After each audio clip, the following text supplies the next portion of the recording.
You wanna play Mario Tennis? Sure, why not?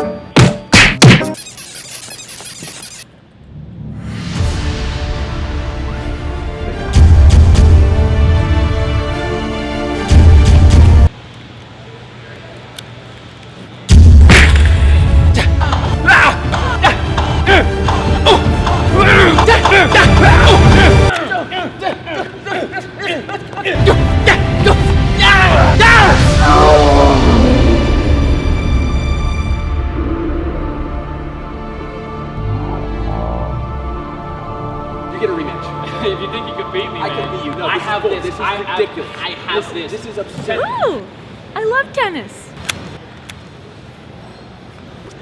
What do you do? Playing tennis. You're lucky. How do I use Okay. this thing? Mario Kart? Sure.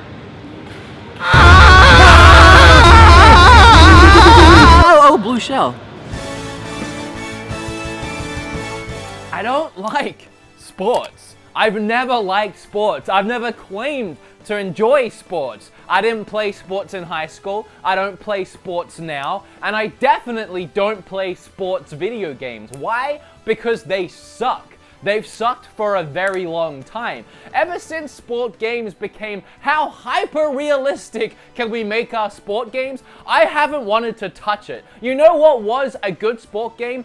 NBA Jam. Why? Because it wasn't hyper-realistic, it was just fun to play. And I know a lot of you out there really enjoy sports games, and that's fine. But for me, what I enjoy in a video game is that it's a video game. It's not hyper-realistic. It's a different world that I can dive into and be a part of. And you guys know what is the most boring sport in the world next to golf? Forehand side with his backhand cross.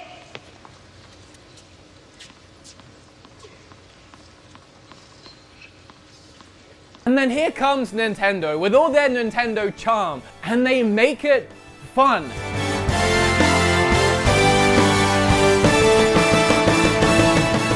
Somehow, this tennis game is one of the funnest games I've played this year. I legitimately didn't think I was going to enjoy it. Let me explain that rant a little bit so I'm not just excluding my sports fans.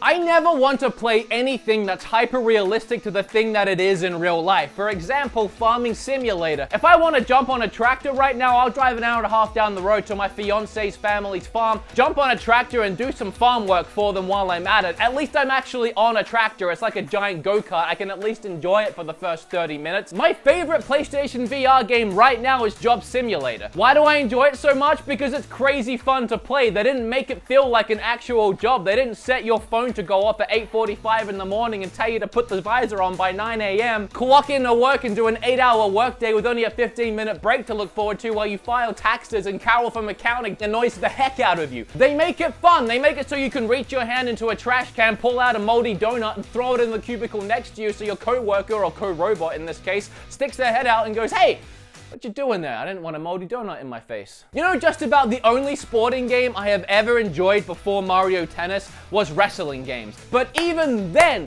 you know what the best wrestling game is out of all the hyper-realistic wrestling games that you can get? WWE All-Stars. Because it was all cartoony and flippy and crazy, and you'd be smashing people around and throwing them down, they'd bounce back up. It was insane. It was fun. It wasn't realistic. It was by far the most enjoyable wrestling game to play because it was arcadey, like games should be.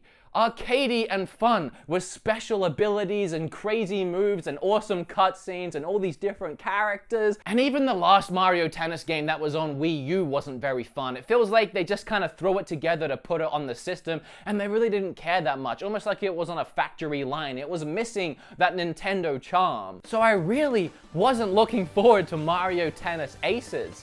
And then I started playing it with friends, and I can't believe how competitive I got in this game. I just don't get that in the sports. But for some reason, when it comes to Mario Tennis Aces, I find myself yelling at the TV and even singing Smash Mouth when I win because I'm so excited. Especially playing against friends. Guys, I just need one more. Dude, oh my god, this is so intense. Somebody once told me the world was gonna roll me. Jay was looking kinda dumb with his finger up his bum. Only as good as your last game. Remember that, Jay, because you suck at tennis. Good games, man. Good games. Yeah, it was even. I did not say that, actually. I was sitting over here being all respectful and... Well, yeah, I was singing Smash Mouth because I was excited, but that's nothing on you. Who's telling him I'm singing Smash Mouth? This game doesn't play like traditional tennis in any sense, and that's a great thing. You don't just lob a ball and wait for it to come back. There are so many different things to think about. From zone shots, to special shots, to crazy moves, to phasing in and out, to faking out, to doing all this weird stuff, to really leave your opponent guessing and then eventually, hopefully, smash it so hard that they break their racket. In fact, there is so much to think about that, especially when you're playing with a friend, that's when I get so hyped up and exhilarated by this game, because the second you hit that ball back and you see it bouncing to their side, you need to start thinking right in that moment, as that ball is bouncing, you have half a second to sort of figure out what it is you think your opponent might do and plan ahead for the move that you'll do after that. And as soon as you see what it is your opponent's chosen to do, you have another half a second to a second to decide while that ball's coming back exactly how you're going to get to that ball if it's far away, how you're going to hit that ball, how hard are you going to hit it, where are you going to hit it, what kind of special ability are you going to use to hit it. What that leads to is an insane volley of a battle of wits back and forth between two good players that gets you so into the game, and you just want to play one more and one more and one more and one more. Side note that I want to talk about that leads into my next point is something I find very interesting. Developers are coming out and saying more and more that $60 for a game is them selling a game at a loss. That's why a lot of developers are justifying doing things like loot boxes so they can make back their losses on the $60 price tag. Now, I don't really know how all that breaks down as to how much they make through selling a game at $60 to the size of their team, the scope of the game. You have to imagine that something like Witcher 3, for example, takes a much bigger team and a lot more time and a lot more resources. So while I do think Mario Tennis is worth 60 and I think Witcher 3 is worth 60, I do see the contrast and the scope between these two games, and I do get, in a sense, why a lot of people and a lot of you might be thinking right now, $40 and you have me, $60, that's a little bit too much. But I will say that I think in certain cases, wanting that price drop is definitely valid. In a case like Kirby on the Switch, $40 definitely would have been a better price point, considering you have about 5 hours to 6 hours of gameplay in it. Something like Mario Tennis, on the other hand, is a lot more polished. I mean, the adventure mode alone is about 5 to 10 hours, depending on how much you suck at it, but a lot of people are saying about 10 hours, which is already double the length of Kirby, and you have the insane replayability that is local play, that is online play, that is tournaments. Mario Tennis Aces is definitely one that deserves that $60 price tag. If you want to wait till it hits 40 because you don't think you're going to like it, or you played it and you weren't in love with it, but you wouldn't mind diving into the adventure mode or playing with some friends, I can get waiting for that price drop. But don't confuse that with this game not being worth 60, because it absolutely is. Now, for me, I enjoyed the adventure mode for the most part. There was a lot of things I didn't really like about it. For example, apart from the overarching story that was actually pretty cool, a lot of people are comparing it to Avengers Infinity War, where you have Luigi who's been corrupted by this evil power. You have to go around and collect 5 different colored gemstones. All of that's pretty cool, but the story along the way was really droll. You pick a level and you get treated to just a wall of text, just text on text on text. That isn't really that interesting or engaging, and then you start the level, and then when you finish, you get a little bit more text, you move on to the next one, and you continue on like that. And the levels are a mix of playing against NPC characters and challenges. There are a ton of challenges, and some of them are really fun, some of them felt a little bit repetitive to me. I really enjoyed ones like the mirror wall, because while they were frustrating, it definitely taught me how to do low shots, high shots, side shots, and things like that. Because unless you really try to figure out how you're going to lob that ball up to hit the little spot when it's at the top of the mirror, you're never going to defeat the challenge. And I definitely learned a lot about the game playing through the adventure mode. It's almost like one long tutorial that has a lot of fun moments, like the boss battles. I will say the boss battles are ingenious. I love what they did with them. I don't want to ruin go into many of them, but for example, you have Petey the piranha plant, giant honkin' character who hits the things back with his leaves, and then blows gusts of winds at you, which you can jump over using special moves and abilities, or you can try and work your way around. But there's a ton of other boss battles, and they're all very creative, getting you to use the tennis aspect of the game in very different ways. It's absolutely worth playing through that adventure mode, if not for the little highlights here and there, but just to really learn how to play tennis. Because trust me, until you've gone through that adventure mode, you ain't beating me. There's a lot that you learn in that adventure mode that I learn in that adventure mode. But something I will say about that adventure mode that annoyed me to no end, a lot of it is challenges, as I said, which is fine. So if you begin a challenge and you can kind of tell it's not going your way and you're probably going to fail this challenge, it doesn't just give you an option to restart the challenge. It throws you out of the game, puts you back on the map, and you have to listen to them talk again. In other words, you have to spam the A button again,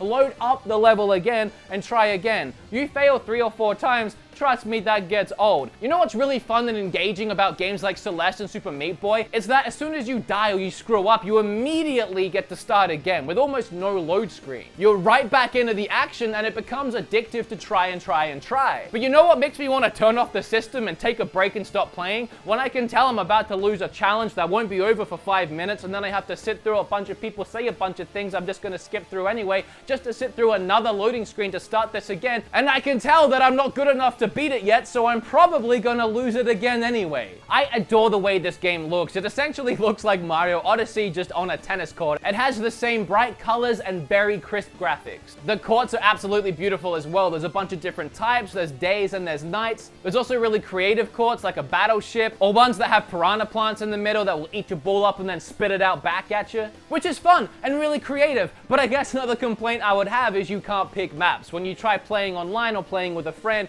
you're at the mercy of the game as to what map it picks. I learned that a hard way when I was filming that skit with Tyler and Rachel. Oh, by the way, please go check out their channels. I'll leave links down below. They really helped me with that skit. That's what they do on their channels. They are skit creators and they make a lot of really funny stuff. It was really cool and weird working with them because they're uber professional about the way they went about it, which usually I just point a camera and I shoot and I blab a bunch of stuff and then I'm like, okay, I guess I'm done now. I'm having fun, guys. Yeah, this is fun. Thank you. Yeah, a little bit.